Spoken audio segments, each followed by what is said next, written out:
Aqui da TR4 aqui, ó, batedeira de tucho. O defeito da batedeira de tucho é aqui o furo aqui, ó. Esse furo aqui tá entupido, ó. É, aqui no comando tem outro furo, ó.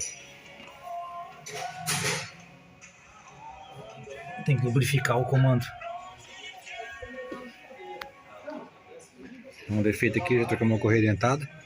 O defeitinho aqui era só o furinho entupido. Botamos tuchinho novo, ó. Quebrou os velhos, não lubrificou. Trabalhou seco.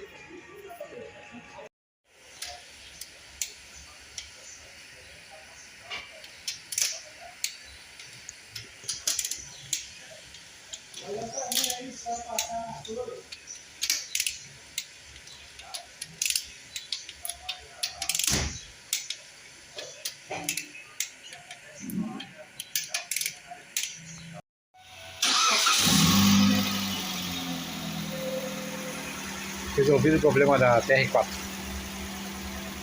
Troca de tucho, limpeza no canal de óleo.